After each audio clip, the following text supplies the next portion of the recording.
The movie opens as a young girl asks Olivia Perkins, a popular author, for an autograph. Olivia smiles and signs the book. As the girl leaves, Olivia's boyfriend, Kyle, arrives after a long day at work. Olivia shares her excitement for their upcoming anniversary trip to the Haven Islands. But Kyle has other plans. He wants to break up. Shocked, Olivia tries to reason with him, but he insists it's for the best. A month later, Olivia faces a video call with her publisher, who pressures her about the next novel. Though she claims she's working on it, she hasn't written a word. Her publisher gives her a firm 10-day deadline, leaving Olivia cornered but determined. In Trovia, Prince Alexander reads Lovebound, one of Olivia's novels, and longs for an escape from royal life. His butler, Winston, reviews his upcoming schedule, packed with engagements, dinners, and a ball at the palace.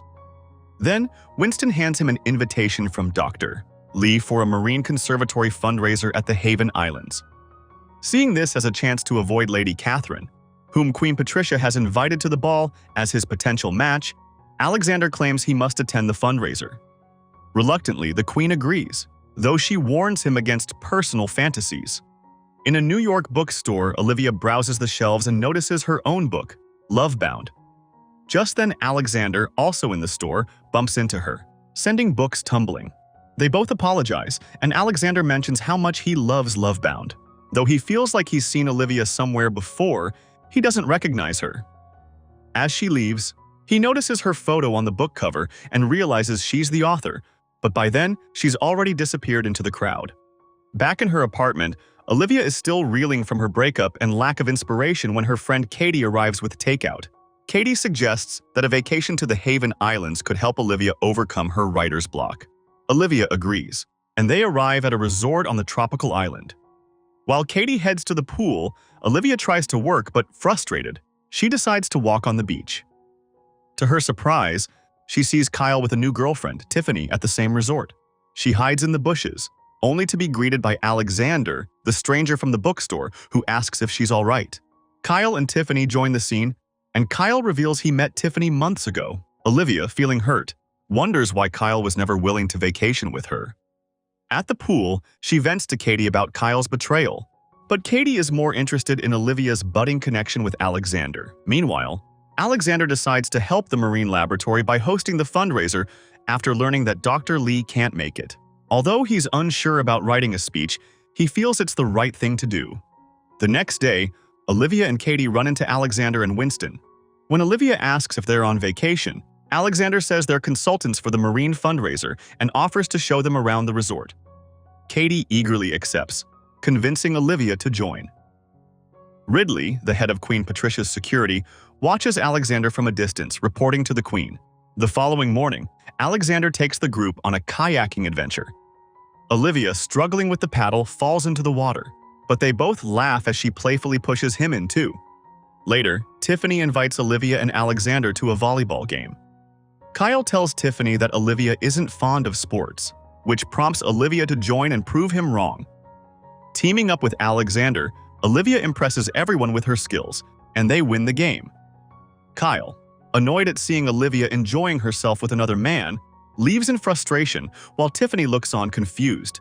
Meanwhile, Ridley continues reporting back to Queen Patricia, who grows more curious about Olivia. That evening, Alexander and Olivia take a walk along the beach. Alexander opens up about his father's passion for the environment and his own desire to protect marine life, which brings him to the island whenever he doubts his role in life. Olivia, feeling the weight of her deadline, shares her anxiety about the lack of inspiration for her novel. Alexander reassures her that her fans would wait for her work. Olivia finally feels inspired, just as Ridley, disguised as hotel staff, delivers a gift, slyly collecting information to report to the Queen. The next morning, Alexander decides to reveal his royal identity to Olivia. He confesses that he's a prince and had pretended to be a consultant. Shocked and upset, Olivia leaves, feeling deceived. Back in her room, she tells Katie about Alexander's secret, feeling betrayed. Katie tries to explain that Alexander probably wanted a genuine connection. Later, Alexander visits Olivia to apologize, promising honesty moving forward. She forgives him, and they plan a lunch date to start anew. While walking, Alexander admits he's struggling to write his fundraiser speech, finding it hard to express his feelings about the environment. Olivia offers to help, and he leads her to a secluded waterfall where he feels at peace. There, he opens up about his father's environmental legacy, and Olivia encourages him to pursue his passion.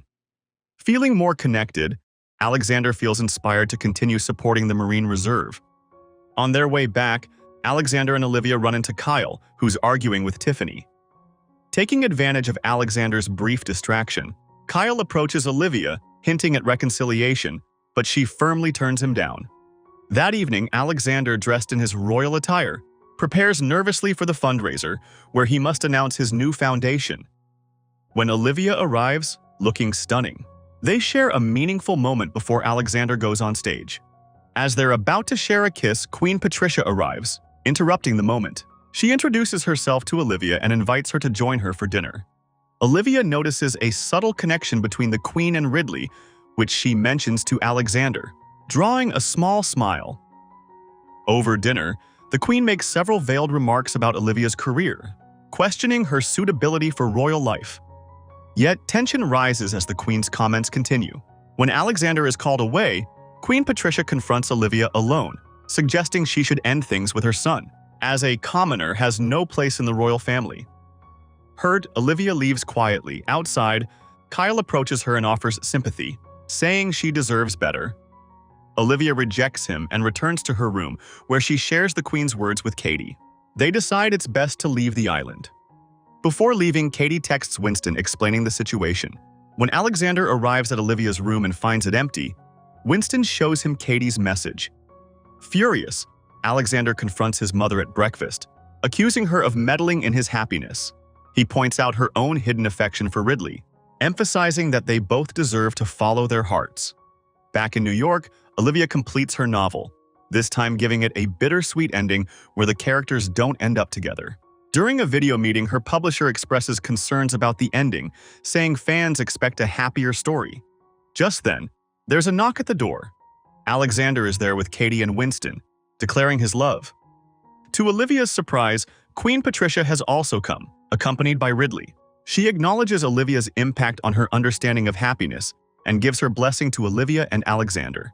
Queen Patricia then leaves with Ridley for a romantic lunch, having finally embraced her own happiness. In the final scene, Alexander and Olivia share a heartfelt kiss, sealing their love. Her publisher, overhearing their exchange, encourages Olivia to add a happy ending to her novel. With renewed hope and joy, Olivia and Alexander embark on a journey together, having overcome the barriers between